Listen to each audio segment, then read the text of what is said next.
나는 하늘에서 내려온 살아있는 빵이다. 이 빵을 먹는 사람은 누구나 영원히 살 것이다. 내가 줄 빵은 나의 살이다. 그것은 세상에 생명을 준다. 이 말씀이 제가 볼 때는 지상 최대의 그 설교 스캔들을 일으킨 예수님의 이 가버나움 회당에서 하신 설교의 핵심적인 부분입니다. 자, 여기 한술 더 떠서 예수님이 이렇게 말씀을 이어가죠. 53절에 보면 내가 진정으로 너희에게 말한다. 너희가 인자의 살을, 인자라는 것은 예수님 자신을 가리켜서 하는 특별한 표현입니다. 너희가 인자의 살을 먹지 아니하고 또 인자의 피를 마시지 아니하면 너희 속에 생명이 없다. 내 살을 먹고 내 피를 마시는 사람은 영원한 생명을 가지고 있고 마지막 날에 내가 그를 살릴 것이다. 이 말씀이 아주 극단적이고 자극적이지 않습니까? 내 살과 내 피를 먹고 마셔야 영원히 살 것이다. 기독교인들이 드라큘라인 것처럼 그렇게 지금 아주 이상한 말씀이에요. 이렇게 이 말씀이 너무 극단적이고 자극적이고 또 이상하니까 그 말을 듣던 사람들 사이에 싸움이 일어났습니다. 52절에 보면 그러자 유대 사람들은 서로 논란을 하면서 말하였다 이렇게 되어 있지만 그 논란이란 말이 조금 부드럽게 표현한 거예요, 사실. 원래 그 원어로는 그 논란이란 말이 에마콘토, 그래서 마코라는 말을 써가지고 이건 막 치고받고 싸우는 것처럼 싸우는 겁니다.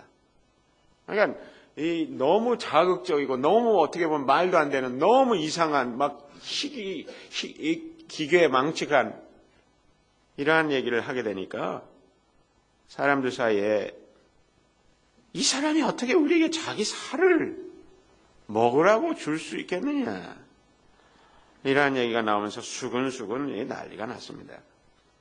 자, 오늘 말씀은 예수님의 살과 이 플래시, 살과 이 경상도 사람들이 얘기하는 살이 아닙니다. 이 경상도 사람들은 살 그럼 뭡니까? 쌀이지. 그 쌀이 아니고요. 여기서 살. 그것은 이 사람, 이 살덩어리, 이걸 얘기하는 게 플래시. 살을 먹고 피를 마셔야 영원한 생명이 있다 하는 이 말씀인데요. 자, 다음 주에 우리가 성찬식을 하게 되죠. 이 기독교의 이 성찬식, 로사파, 이 빵과 포도주, 즉 이 빵이 예수님의 살, 포도주가 예수님 피라고 해서 먹고 마시는 것인데요. 이것이 이제는 기독교 자체가 세계적인 종교가 되어 있고, 그래서 그런가 보다 하고 사람들이 지나가지만은, 처음에는 이 이야기를 기독교인들이라고 하는 사람들이 이렇게 모여서 이렇게 하는데 그 얘기를 듣고서 사람들이 깜짝 놀래가지고 이 인간들이 이거 식인종 아니냐. 이 사람들이 미쳤구나. 그래서 이 박해가 일어나기도 했던 것입니다. 굉장히 중요한 이 기독교인들이 꼭 알아야 될 사실입니다. 우리는 그것을 늘 이제 먹고 마시는 예배 중에 성찬으로 하지만은 그랬다 하는 것입니다. 그래서 오늘날까지도 사실은 이 말씀을 직접 읽어볼 때는 내 살을 먹고 내 피를 마셔야 영원한 생명을 얻을 수 있다 하는 이 말씀을 듣기만 해도 섬뜩하고 또 좀 이거 비린내 나는 그런 좀 상상이 안 되는 이런 것이지만 이 초기 기독교인들이 얼마만큼 이것이 정착돼 나가는 과정에까지 어려움이 있었을까 하는 것을 생각해 볼 수가 있습니다. 자, 오늘 본문은 아주 깁니다. 이 16절부터 71절까지니까 굉장히 길죠. 이것을 하나하나 다 다뤄나가기에는 시간적으로 너무 길기 때문에 다 그렇게 할 수는 없겠고요. 기본적으로 아주 중요한 대목들을 짚어나가면서 살펴보도록 하겠습니다. 이 말씀이 처음 시작될 때는 그렇게 자극적이지 않았어요. 처음에는 빵 얘기로 나옵니다. 빵. 그래서 광야에서 지금 5,000명 정도 되는 사람이, 그것도 남자만 한 2만 명 가까이 될 수 있다고 생각이 되죠. 엄청나게 많은 사람이 예수님이 물고기 2마리와 떡 5덩이, 빵 5덩어리를 가지고 그 사람들 한꺼번에 먹이지 않았습니까? 그게 엄청난 이 오병이의 기적이라는 것으로 우리가 알고 있습니다만은, 그 후에 이 사람들이 예수님이 어디에 계신가 해서 막 찾아다니고 난리가 났었죠. 예수님이 그 오병이의 기적이 있은 다음에 사람들이 야, 이 사람이야말로 우리의 지도자다, 왕으로 세우자 그랬을 때 이 15절의 말씀을 보면 조용히 자기를 모셔다가 왕으로 삼으려 한다는 것을 아시고 혼자서 다시 산으로 조용히 물러가시게 되죠. 그 후에 제자들은 또 바다를 건너서 반대편으로 가게 되고, 그때 예수님이 물 위로 또 이번에는 걸어서 오시고, 아주 이상한 일들이 자꾸 반복적으로 일어나게 됩니다. 특별히 물 위로 걸어오는 예수님을 보면서 기겁하게 되죠. 이번 유령이 나타난 게 아니냐. 20절에 보면 예수께서 그들에게 나다, 두려워 말라. 근데 여기서 말하는 이 나다라는 이 표현이 또 아주 특별한 표현입니다. 그 히라보로는 에고 에이미, 그냥 영어로는 I am 이라는 말인데요. 그래서 사실은 놀랍게도 구약 성경에서 하나님을 가리켜 말하는 여호와라는 말이 사실은 요 I am 이라는 말하고 똑같은 말입니다. 그러니까 제자들이 그것을 그렇게 연결해서 알아들었을지는 모르지만은 예수님께서 분명히 에고 에미, 물 위로 걸어오시면서. 근데 사실 이 두 가지 사건, 큰 무리를 한꺼번에 먹인 일, 또 물의 문제를 극복한 것, 이것은 하나님의 백성 이스라엘이 이집트에서 나올 때 경험했던 일입니다. 그 광야로 들어가기 전에 홍해가 갈라졌죠. 즉 물의 문제를 극복하게 하신 것이 하나님이죠. 그 다음에 광야에 들어갔을 때 그들이 그 40년 동안이나 이 만나를 먹고 또 메추라기를 먹으면서 그 40년의 세월을 지낼 수 있었다는, 그렇게 할 수 있었던 분이 누구냐? 여호와 하나님이었죠. 그것을 생각나게 하듯이 예수님께서 물 위로 걸어오면서 이제 힘들게 광풍을 헤치고 나가는 그 제자들의 배전에 서서 에고 에미, 자기 자신이 어떤 분인지를 보여주고 있는 것을 볼 수 있습니다. 이러한 상황을 잘 알지 못하는 무리들은 예수님이 광야에서 사람들을 먹였던 그 자리에 한번 갔다가 거기 아무도, 제자들도 없고 하는 것을 보고 또 다시 반대편으로 갔다가 거기서 예수님을 만나게 되죠. 예수님께서 그들을 만나서 26절에 보면 이렇게 말씀하십니다. 내가 진정으로 진정으로 너에게 말한다. 너희가 나를 찾는 것은 표징을 보았기 때문이 아니라 빵을 먹고 배가 불렀기 때문이다. 이렇게 말씀을 하고 있습니다.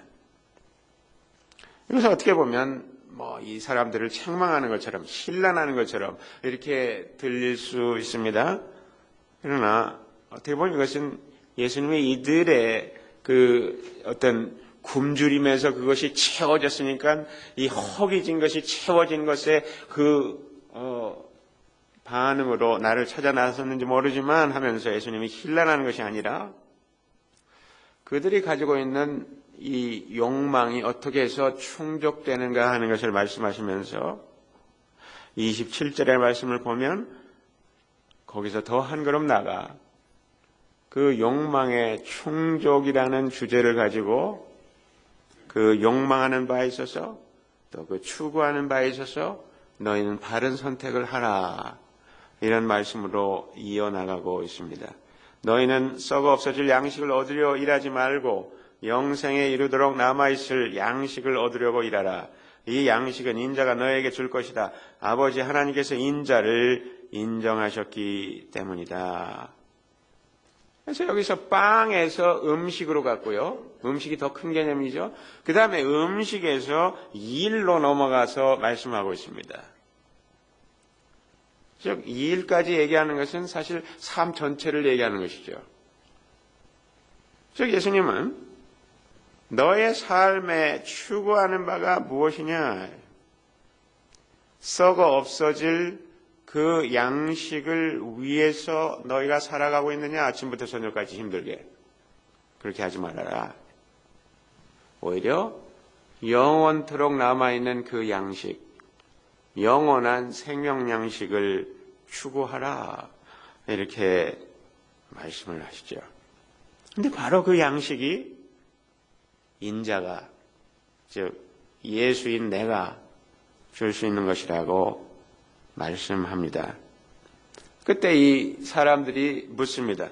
그러면 무엇을 하는 것이 하나님의 일을 하는 것입니까?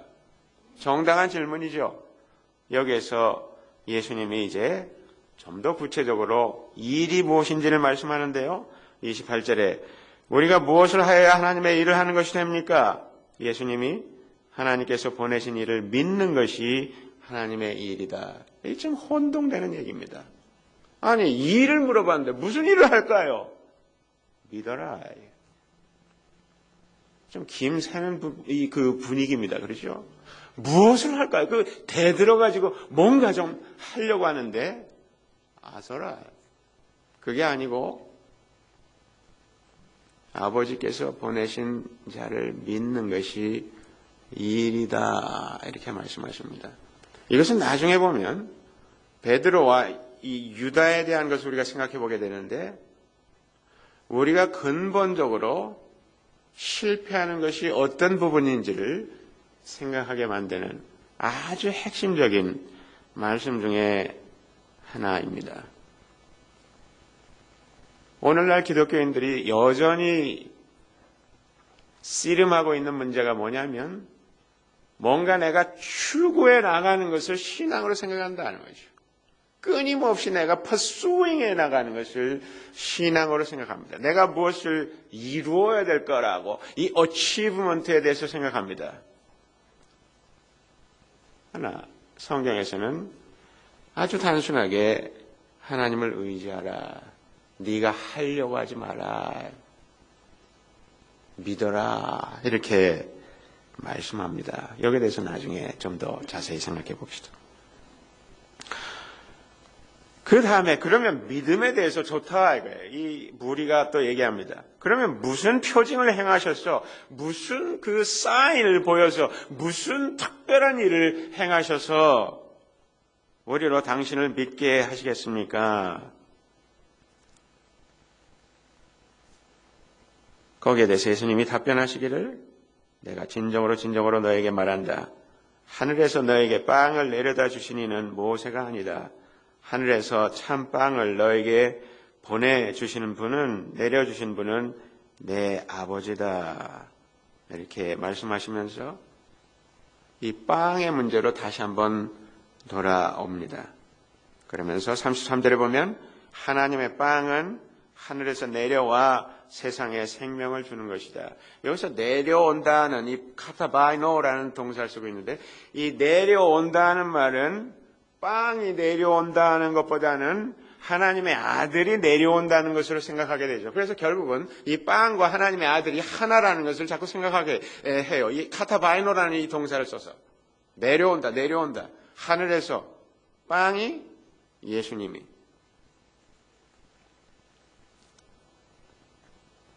주님 그 빵을 언제나 우리에게 주십시오. 예수님이 내가 생명의 빵이다. 내게로 오는 사람은 결코 줄이지 않을 것이다. 나를 믿는 사람은 다시는 목마르지 않을 것이다. 빵을 먹는 것에 대해서 예수님께 나아오는 것으로 말씀하고 있습니다. 여러분, 예수님께로 어제보다 오늘이 더 나왔습니까? 오늘 예배를 하기 위해서 오셨죠? 예수님께로 나오셨습니까? 아니면 교회당으로 걸어 나오셨습니까? 이거 중요한 질문입니다. 하늘에서 내려온 이 빵을 먹는다는 것은 coming to Jesus, 예수님께 오는 것을 말하지요. 그 사람들이 결코 줄이지 않을 것이다. 나를 믿는 사람 다시는 목마르지 않을 것이다. 이렇게 말씀하시면서 이제 믿음에 대해서 더 말씀하십니다. 36절에 보면 그러나 내가 이미 말한 대로 너희는 나를 보고도 믿지 않는다. 아버지께서 내게 주시는 사람은 다 내게로 올 것이요 또 내게로 오는 사람은 내가 물리치지 않을 것이다. 그것은 내가 내 뜻을 행하려고 하늘에서 내려온 것이 아니라 나를 보내신 분의 뜻을 행하려고 왔기 때문이다. 이렇게 말합니다.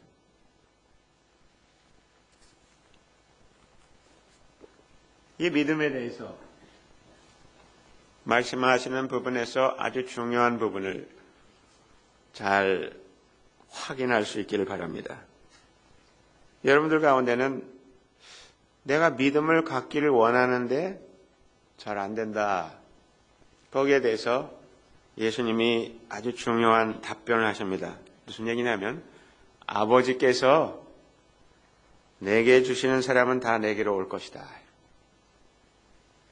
즉 믿음이라는 것은 하나님이 주시는 것임을 알 수가 있습니다. 하나님이 주시는 사람은 다 예수님께로 올 것이다.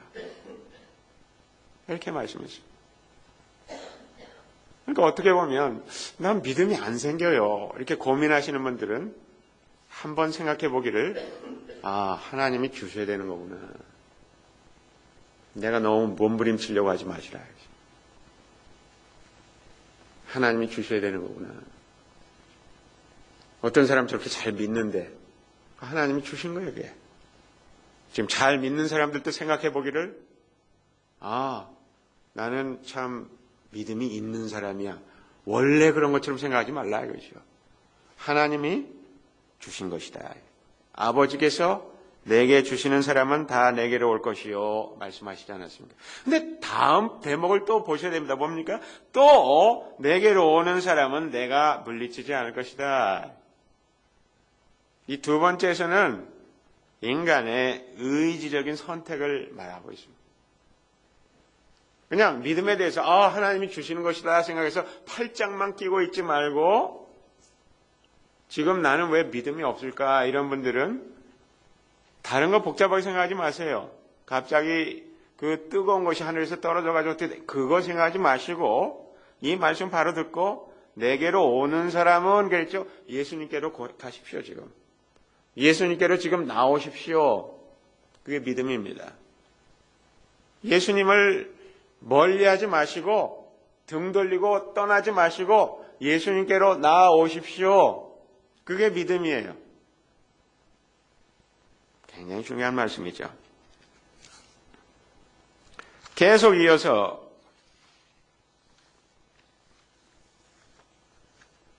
하나님의 주권과 인간의 의적 선택의 실제적인 예에 대해서 말씀을 하고 있죠. 그것을 우리는 41절부터 46절 사이의 말씀을 통해서 볼 수가 있습니다. 유대인들이 예수께서 내가 하늘에서 내려온 빵이다 하고 말씀하셨으므로 그분을 두고 수군거리면서 말하기를 이 사람은 요셉의 아들 예수가 아닌가? 그의 부모를 우리가 알지 않는가? 그런데 이 사람이 어떻게 하늘에서 내려왔다고 하는가? 이 믿음의 문제에 있어서 아주 어려운 것이 예수가 하나님의 아들이라는 것을 받아들이는 부분입니다. 거기에 오병이어와 같은 기적도 일어나고요.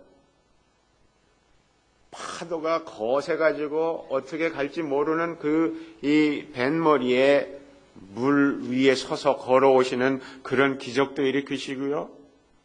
바로 이분을 평범한 한 인간만이 아니라 하나님의 아들로서 받아들이는 것이 믿음을 가져야 하는 분들의 도전이라고 생각이 됩니다.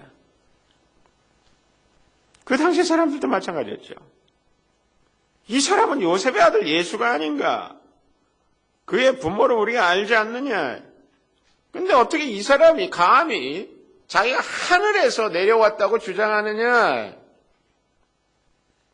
믿음이라고 하는 것은 하나님만 내 마음에 모시는 것이 믿음이 아닙니다.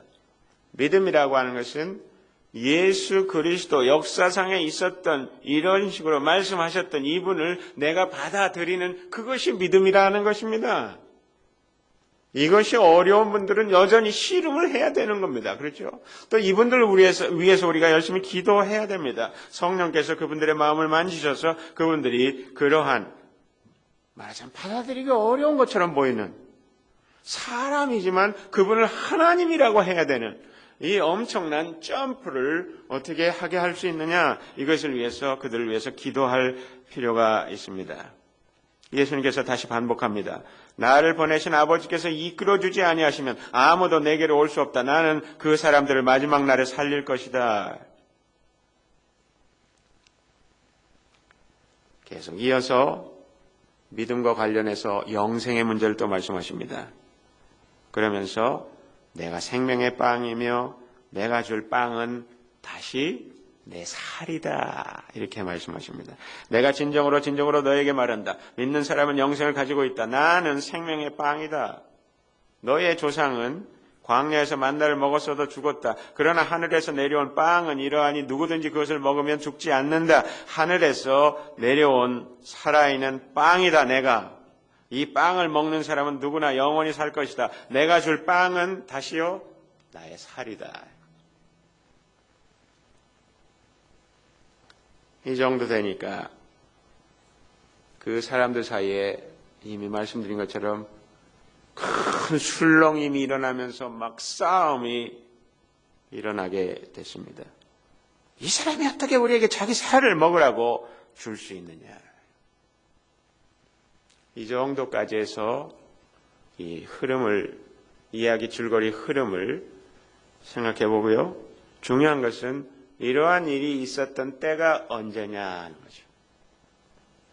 6장 3절에 보면 예수께서 산에 올라가서 제자들과 함께 앉으셨다. 마침 유대 사람의 명절인 유월절이 가까운 때였다. 이 때라고 하는 것이 오늘 말씀의 아주 핵심적인 그 힌트를 주는 말씀입니다. 이 때가 언제냐? 유월절이다. 유월절은 영어로 Passover라고 그렇게 부릅니다. 어떻게 Passover냐? 이스라엘 사람들이 이집트에 그 400년 동안이나 살다가 이 모세라는 사람을 하나님께서 세우셔서 이 사람들을 그 이집트에서 나오게 하죠. 근데 이집트에 있는 그 수십만의 이 유대인들을 그 당시에 왕인 바로가 가게 합니까? 아니요. 가게 할 수가 없죠. 이게 엄청난 노동력이니까. 예? 한국도 지금 동남아에서 온 이 값싼 노동력이 100만 명이 넘는다고 그러죠. 여러분들 이 100만 명이 나간다고 생각해 보십시오. 한국에서. 또 호주도 마찬가지입니다. 호주에 이민에 대해서 이러쿵저러쿵 말이 많지만 이민 온 사람이 다 나간다. 이거 복잡한 문제입니다. 이 경제적으로 굉장히 이 경제 자체가 완전히 붕괴될 수 있는, 이 콜랩스되는. 그러니까 바로가 이 이집트에서 이 이스라엘 사람들을 못 나가게 합니다. 나갈 수 없다.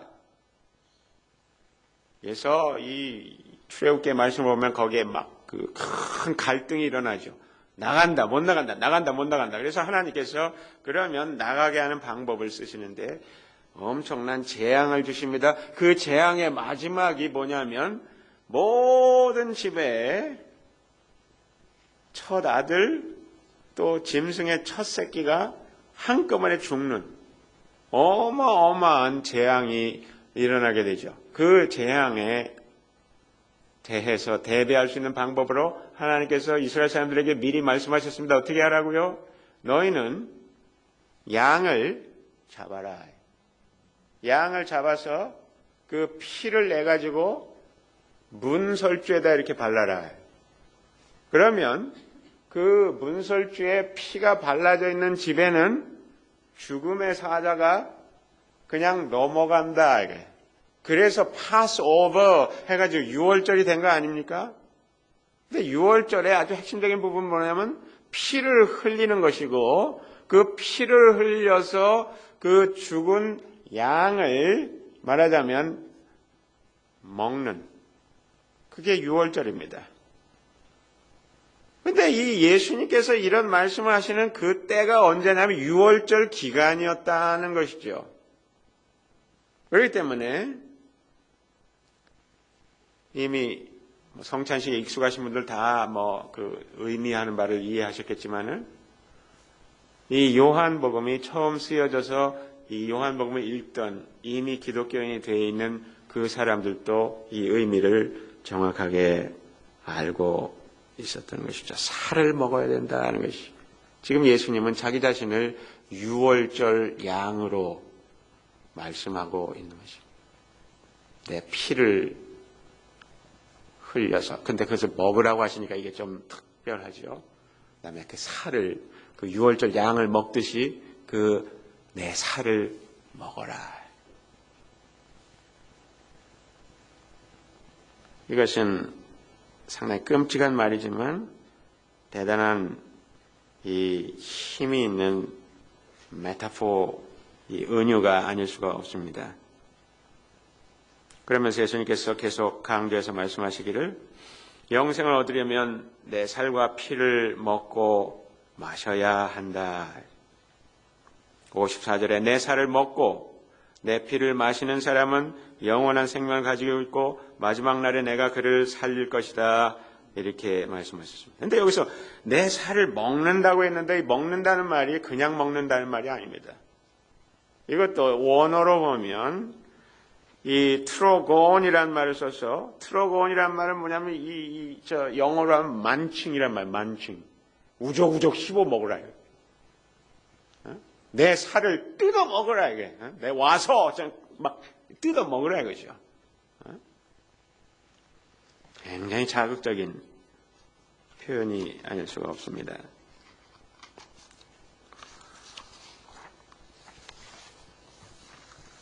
내 살은 참 양식이요 내 피는 참 음료이다. 내 살을 먹고 내 피를 마시는 사람은 내 안에 있고 나도 그 사람 안에 있다. 살아계신 아버지께서 나를 보내셨고 내가 아버지 때문에 사는 것과 같이 나를 먹는 사람도 나 때문에 살 것이다. 이것은 하늘에서 내려온 빵이다. 이것은 너의 조상이 먹고서도 죽은 그런 것과는 같지 않다. 이 빵을 먹는 사람은 영원히 살 것이다. 그러면서 나중에 이제 영원히 살 것이다. 이 생명에 대해서 얘기하면서 또 영에 대해서 얘기해. 영. 61절부터 보면 이 말이 너의 마음에 걸리느냐? 인자가 있던 곳으로 올라가는 것을 보면 어떻게 하겠느냐? 생명을 주는 것은 영이다. 육은 아무데도 소용이 없다. 내가 너에게 한 이 말은 영이요 생명이다. 그래서 이 성령을 이제 다시 또 끌어들이고 있는 것을 볼 수가 있습니다. 그래서 아주 복합적인 말씀을 지금 하고 있습니다. 즉 생명을 주는 것이 영이다. 이 성령은 예수님께서 죽으시고 나서 승천에 가신 후에 이 사람들에게 부어주신 것이죠. 즉 하나님의 영은 그리스도의 죽음과 분리되어 있지 않습니다. 그리스도의 죽음 이후에 하나님의 영이 모든 사람들에게 보편적으로 임하게 되었던 것입니다. 역시 그리스도의 죽음, 그것과 연관이 되어 있는 것을 볼 수가 있습니다. 또 이제 뒷부분에 이제 점점 마무리하면서 다시 믿음의 문제로 돌아가서 하나님의 주권을 말하고 있습니다. 그러나 너희 가운데 믿지 않는 사람들이 있다. 처음부터 예수께서는 믿지 않는 사람이 누구이며 자기를 넘겨줄 사람이 누구인지를 알고 계셨던 것이다. 그러면서 예수님께서 말씀하시기를 그러므로 내가 너희에게 이르기를 아버지께서 허락하여 주신 사람이 아니고는 아무도 내게로 올 수 없다. 이렇게 말씀하시죠. 이 말씀을 다 듣고 나서 거기에 사람들이 안 남았어요. 그러니까 설교를 잘해야 되겠다 하는 생각을 이 말씀 보면서 생각하게 돼요. 아무도 안 남았어요. 한 2만 명 있었는데 거기 보니까 67절에 12명 남은 거예요. 2만 명에서 12명. 12명에서 2만 명은 몰라도 반대로 가는 건 우리가 원치 않잖아요. 그죠? 예수께서 12제자에게 물으셨다. 너희까지도 떠나가려느냐? 근데 이 제자들 속에서도 이러한 말씀과 관련해서 분열이 일어났습니다.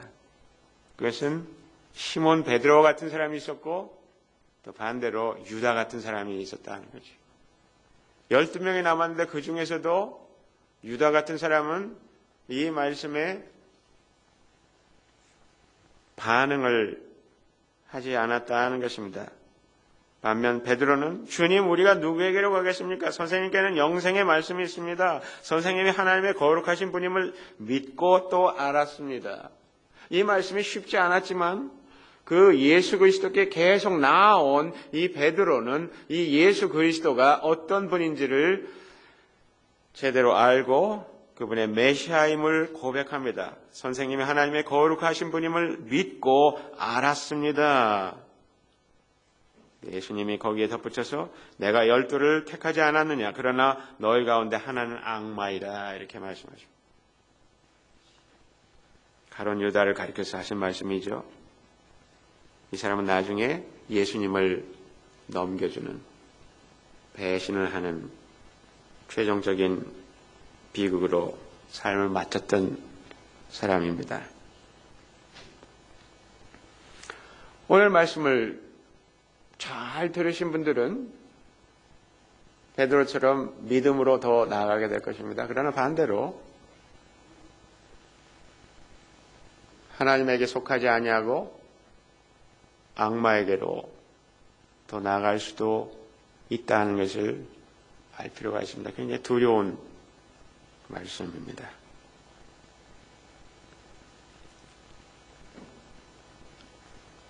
알렉산더 슈브만이라는 분이 있습니다. 아주 많이 알려진 분은 아닙니다만 이분은 For the Life of the World라는 아주 중요한 책을 썼습니다. 이 책 말고도 뭐 여러 책을 썼습니다만 이제는 뭐 하나님의 부름을 받아서 간 분이죠. 이분이 특별히 러시아 정교의 아주 중요한 학자였는데 이분의 방송 설교를 오랫동안 들었던 사람 중에 한 사람이 누구냐면 노벨 문학상을 받았던 알렉산드로 솔제니친이라는 사람. 즉 솔제니친의 영적 스승이 바로 이 슈브만이라는 분인데요. 이분이 이 책에서 어떤 얘기를 하냐면 하나님이 이 세상을 창조하실 때 사람을 어떻게 지었느냐? 사람을 먹는 존재로 지었다. 밥을 안 먹으면 배고픈 존재로 지었다.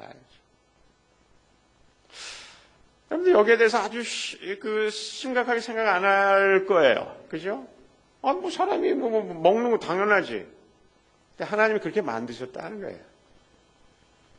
그래서 창세기에 보면 1장, 2장 말씀을 보면 이 세상에 있는 이런 모든 열매를 네가 먹을 수 있도록 내가 너에게 준다.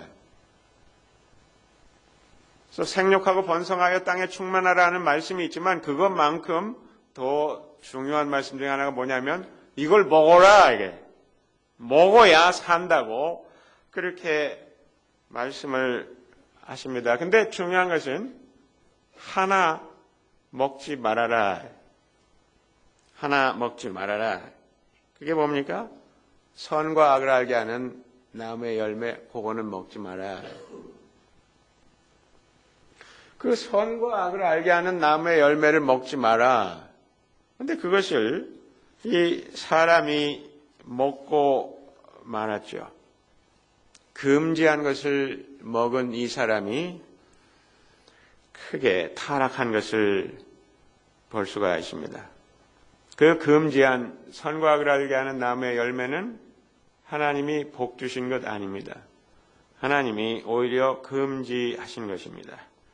왜 금지한 거냐면 그것을 먹는 것을 통해서는 하나님과의 풍성한 교제가 있는 것이 아니라 자기 스스로의 탐닉에 빠지는 것이기 때문에 그건 안 된다.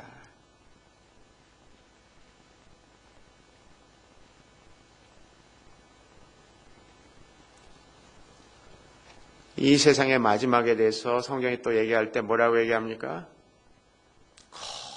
커다란 잔치로 이 세상의 마지막을 얘기합니다. 즉 한마디로 얘기해서 천국을 얘기할 때 뭐라고 얘기하냐면 어마어마한 banquet, 대연회로 이렇게 얘기합니다. 거기에 와서 다 먹으라. 원하는데 다 먹으라. 먹는 그 큰 잔치가 벌어진 것을 천국이라고 말씀하고 있습니다.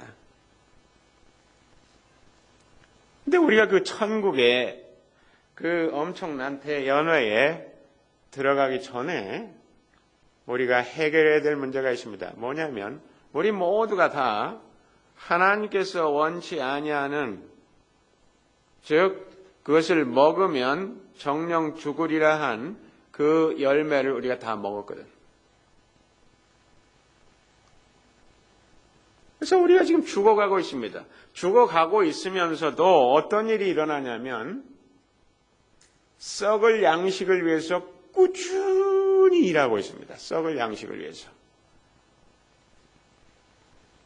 영생하도록 있을 그 양식을 먹는 것이 아니라, 즉 믿음이 아니라 나의 추구에 전심전력하고 있다. 나를 세우기 위해서, 나라고 하는 존재를 확립하기 위해서 꾸준히 그 길로 달려가고 있는 것이 우리의 모습이라는 거죠. 그것은 선악과를 먹은 인간이 지속적으로 선악과를 먹고 있는 그 모습입니다. 꾸준히 내가 완벽을 향해서, 최선을 향해서, 가장 좋은 모습이 되기 위해서 내 스스로 그 방향을 찾아서 꾸준히 나가려고 한다. 그게 나쁜 것 같지 않죠? 그러나 성경에서는 그것이 최악이라고 말씀하고 있습니다. 왜? 하나님 없이 나 스스로를 세우려고 하는 것이기 때문에. 지금 런던 올림픽이 열리고 있죠. 이 올림픽은 어떻게 보면 그러한 모습의 이 총화라고 할 수가 있습니다. 더 높이, 더 빠르게, 그것이 올림픽의 구호입니다.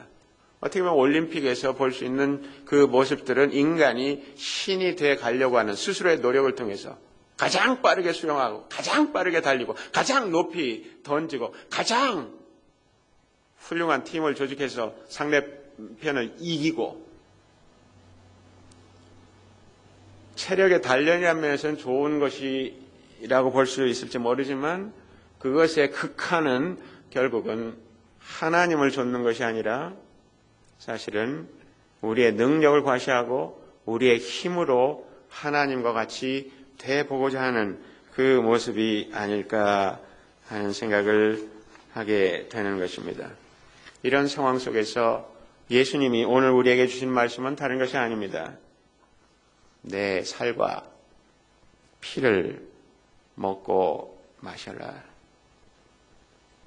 여러분, 어떤 음식이든지 음식을 만들기 위해서는 어떻게 합니까? 식물이든지 동물이든지 그것을 죽여야 됩니다. 그 죽이지 않고서 먹을 수가 없어요. 여러분들 밥상에 올라와 있는 것은 하여간 다 죽은 거예요. 김치는 뭐 죽은 지가 꽤 오래된 것이고, 그죠? 네, 오래된, 김치 짠 지는 죽은 지가 오래된 것이고, 뭐 그걸 좀 더 빨리 먹기 위해서 샐러드를 해가지고 바로 밭에서 딴 거야. 그래서도 죽은 거예요. 그 따왔으니까 죽은 거예요. 그죠? 여러분들, 이 밀림에 있는 뭐 이 동물들은 산채로 먹지요. 아닙니다. 동물의 왕국 같은 거 잘 보십시오. 이 다큐멘터리 영화 보면 사자가 얼룩말이나 무슨 그 사슴이나 이런 걸 팍 쫓아가 가지고 팍 해서 이 목덜미를 팍 물죠. 그러면 훅 쓰러진단 말이죠. 그러면 기절을 시키고 해서 죽입니다. 그냥 그대로 살아있는 대로 뜯어먹지 않아요. 절대로. 죽여요. 모든 음식은 죽음을 전제로 한 거다. 즉 예수님이 우리의 음식이라면 거기에 아주 핵심적인 사항이 뭐냐면 그분의 죽음이라는 거죠. 이것이 아주 중요한 포인트입니다. 내 살을 먹고 내 피를 마셔라. 그 얘기는 나의 죽음을 의지하라 하는 얘기예요. 여러분들 우리는 거의 자동적으로 때가 되면 밥을 먹습니다. 그죠? 근데 밥이라는 것이 뭐냐? 우리를 유지시켜주는 거다. 우리가 좀 웬만큼 살만하니까 우리를 유지시켜주는 것이 아니라 우리의 즐거움으로 더 많이 생각하죠. 그래서 마스터 셰프 대단하잖아요. 근데 가장 근본적인 것은 먹는다는 것은 우리를 유지시켜주는 겁니다. 그죠? 근데 우리의 진정한 생명을 유지시켜주는 것이 무엇이냐? 밥입니까? 물론 밥이 우리의 육신의 생명을 유지시켜주죠. 예수님은 오늘 말씀에서 우리의 육신의 생명 말고 이 영적 생명이 있다는 것을 말씀합니다. 그 영적 생명이 어떻게 유지되느냐? 자꾸 예수님의 죽음을 의지함으로써 그분의 살을 뜯어먹고 그분의 피를 마심으로써 우리가 이 영적 생명이 유지가 된다 하는 것입니다.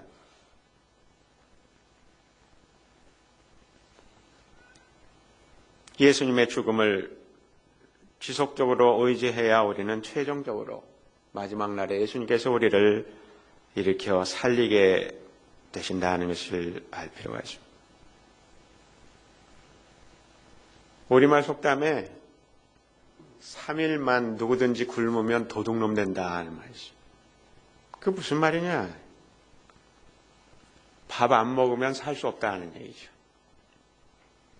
영적으로 말한다면 예수님을 3일만 의지하지 않는다면 우리는 악마가 된다는 거예요. 이해가 되십니까? 아마 여러분들의 삶 속에서 가족과의 관계든지 또 부부 관계든지 직장 생활에서든지 일이 풀리는 것이 없고 화가 나고 이거 해결이 안 되고 분통 터지고 잘 생각해 보면 3일 밥 안 먹어서 미쳐 들어가는 것처럼 예수님 3일 동안 안 먹으면 그렇게 된다는 거죠. 즉 예수님의 죽음을 매일 매순간 의지해야 된다 하는 말입니다. 예수님은 아주 중요한 경고를 말씀하십니다. 우리가 하는 일, 그 가장 중요한 일은 아버지께서 보내신 일을 믿는 것이다. 여러분들 그렇게 생각합니까? 아침에 일어나서 어떻게 생각합니까? 오늘 일해야지. 이만큼 해야 돼, 오늘. 프로젝트가 이만큼 있어. 그래서 일어나자마자, 오늘 또 예수님을 믿어야지. 그러면, 미쳤나? 이렇게 할 거예요. 그죠? 옆에 있는 사람이. 근데 예수님은 그렇게 말씀하시는 거예요. 이게 이상한 것 같지만 전혀 이상한 게 아니에요. 3일 밥을 굶으면 도둑놈 되는 것처럼 3일 예수님을 먹고 마시지 않으면 악마의 자식이 된다는 말이에요. 우리는 그렇게 생각합니다. 내가 한 20년 전에 주님을 만났어. 20년 전에 여러분들 한 끼 잘 드시고 지금까지 살아계십니까? 말이 됩니까 이게? 근데 우리가 그렇게 해요. 내가 20년 전에 산상기도 가가지고 방언을 받고 좋죠. 그거 받은 다음에 지금까지 건재하실 수 있느냐고 아무런 일이 없이 매일 예수님을 뜯어서 잡숴야 됩니다. 그분의 피를 마셔야 됩니다. 그게 무슨 얘기냐? 예수님은 죽음을 의지하라. 예수님은 십자가를 의지해야 된다는 거죠. 근데 우리는 그렇지 않습니다. 십자가를 의지하지 않고 나의 오름을 의지합니다. 아침마다 매일매일 우리 스스로 다짐하는 게 뭡니까? 나는 괜찮은 사람이야. 나 같은 사람만 있어봐. 이 세상이 얼마나 좋은데. 근데 옆에 있는 사람 뭐라고 그랬어? 당신 같은 사람이 있으니까 통일이 안 돼. 이렇게 할 겁니다. 그게 무슨 얘기냐? 내 생각하고 다르다 이거죠. 모든 사람이 하나에서 100명이 있으면 그 모든 100명의 사람이 이 방에 있는 모든 사람이 나 같은 사람만 있어봐. 그 방에 있는 사람들 맨날 싸울 겁니다. 왜? 나를 의지하고 있기 때문에. 예수님의 살과 피를 뜯어먹고 마셔야 되는데, 즉 그의 죽음을 의지해야 되는데 그렇지 않으니까 이것이 아주 심각한 문제가 된다 하는 말입니다. 마지막으로 베드로와 유다에 대해서 비교를 하면서 말씀을 마칩니다. 베드로와 유다 두 사람 다 출발이 똑같습니다. 자기 힘으로 살려고 했습니다. 자기 힘으로, 내 힘으로. 베드로 정말 이 사람은 자기 힘으로 살죠. 예수님이 제자를 부르실 때 베드로처럼 처음에 끌어내기 어려운 사람 없었어요. 그죠? 우리 요한복음 앞에 1장에서도 봤지만은 안드레가 형 우리 이분 만났어. 그래? 얘기만 듣고. 그 처음에 자기 이 안드레라는 브라더, 이 동생이 우리가 이런 메시아를 만나서 그래서 소개하는데도 사실은 대단한 반응이 없었던 것 같아요.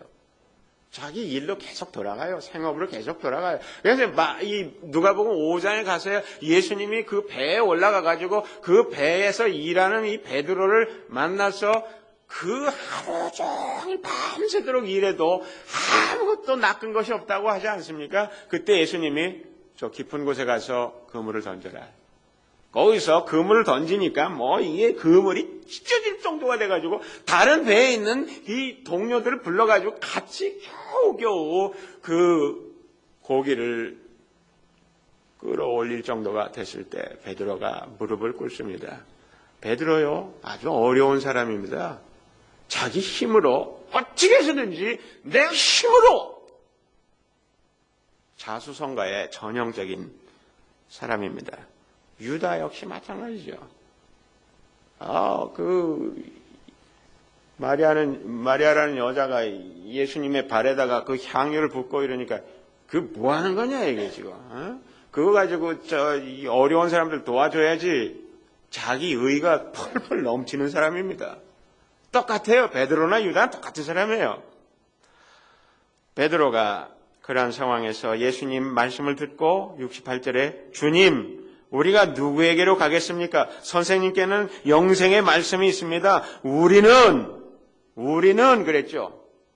이 베드로가 이 모든 제자들 대표해서 같이 이런 고백을 합니다. 거기에 유다도 같이 고백을 한 거나 마찬가지겠죠. 우리는 선생님의 하나님의 거룩한 분이심을 알고 믿고 알았습니다. 이렇게 얘기합니다. 그러나 그 후에도 우리가 알지만 베드로는 반복적으로 실패합니다. 반복적으로 실패하죠. 예수님이 이제 십자가에 달려 죽겠다고 하니까 아니 그럴 수 없다고. 어떻게 그렇게 할 수 있느냐고. 지금 다 된 밥에 이 콧바트리냐고. 왜 죽느냐고. 지금 당신 왕이 돼야지. 그래야 나도 한 자리 하겠는데. 이래가면서 말이죠. 예수님 막 말리고. 베드로나 유다가 별 차이가 없어요. 반복적으로 실패해요. 근데 베드로의 아주 중요한 점은 뭐냐면 반복적으로 회개를 합니다. 유다는 회개하지 않습니다. 이게 가장 큰 차이입니다. 그러니까 예수님께서 아버지께서 내게 주시는 사람은 다 내게로 올 것이요 또 내게로 오는 사람은 내가 결코 물리치지 않을 것이다. 이렇게 말씀하신 것입니다. 여러분, 우리는 사실 다 유다와 같은 사람입니다. 또 다 베드로와 같은 사람입니다. 중요한 것은 악마의 자식으로서 계속 살아갈 수 있는데 거기서 돌이켜서 베드로처럼 실패했다? 좋다. 그 다음 순간에 다시 회복하라. 다시 회개하라. 또 회개하고 또 회개하고 또 회개. 어떻게 회개하느냐? 내 살을 먹고 내 피를 마셔라. 네가 네 방법대로 했지? 되더냐? 실패했지. 왜 그랬지? 네 방법을 하려고 했으니까. 너의 일을 추구하려고 했으니까. 너의 방식으로 선과악의 선과악을 알게 하는 나무의 열매를 따먹었던 것처럼 너의 방식으로 네가 네 스스로 최선이 되고 하나님처럼 되려고 하는 그 길을 가려고 했지. 그러니까 실패했지. 그렇게 하지 말아라. 먹지 말라고 하면 먹지 마라. 이거 먹어. 이 살을 먹어. 이 살을. 이 피를 먹어. 무슨 얘기입니까? 나의 죽음을 의지해. 이 십자가를 바라봐. 너의 오름을 의지하지 마. 너의 의의를 의지하지 마. 나를 의지해라. 나의 죽음을 의지해라. 어떻게 해요? 밥 먹듯이. 그러니까 예수님 먹는 걸 얘기한 이유가 밥 먹듯이 믿음을 가져야 된다는 겁니다. 밥 먹듯이 믿음을 가져야 된다고. 그러니까 내일 아침에 일어나셔서 오늘 할 일이 뭐지? 저 가드닝도 해야 되고, 저 어디 가서 뭐도 사와야 되고, 이런 얘기 하시기 전에 오늘 할 일이 뭐지? 믿어야지. 그겁니다. 3일 동안 또 예수님 안 먹었네. 예수님 죽음을 의지 안 했어. 그분의 살을 내가 뜯어 먹어야 되겠어. 피를 먹고, 듣는 사람들 살벌하다고 하겠지만, 여러분들 스스로는, 이게 사는 길이구나. 이게 영생의 길이구나. 이것을 아시게 될 것입니다. 다음 주에 우리가 성만찬을 할 때 사실 성만찬을 매주 했으면 좋겠어요. 매주. 왜냐하면 매주 뜯어먹고 매주 마셔야 되니까. 그죠? 매일 사실은 그렇게 해야 되니까. 성공의 이 공도문에 보면 이런 이 성찬식에서 쓰는 아주 중요한 구절이 있습니다. Take and eat this in remembrance that Christ died for thee and feed on him in thy heart by faith with thanksgiving. 그리스도께서 그대를 위하여 죽으셨다는 것을 기억하여 이것을 받아 먹으십시오. 감사와 믿음을 가지고 그대의 마음에서 그를 먹으십시오. 매일 먹으십시오. 매일 마시십시오. 매일 그리스도의 죽음을 의지하십시오. 그렇게 영원토록 살 수 있습니다. 기도하겠습니다. 아버지 하나님, 우리를 불쌍히 여겨주셔서 오늘 말씀을 통해서 깨닫게 하여 주시니 감사합니다. 하나님, 그러나 우리 앞에 베드로의 길과 유다의 길이 있는 것을 압니다. 똑같이 실패합니다. 그러나 회개하지 않는, 그래서 결국 악마의 자식이 되고만 유다의 길을 따라가지 아니하고 우리가 자꾸 넘어지고 실패하지만 다시 돌이켜서 예수 그리스도의 살과 피를 먹고 마심으로 내 방법이 아니라 내 힘으로가 아니라 그리스도를 믿고 의지하는 마음으로 살게 도와주시옵소서. 주 예수 그리스도의 이름으로 간절히 기도합니다. 아멘. 모두가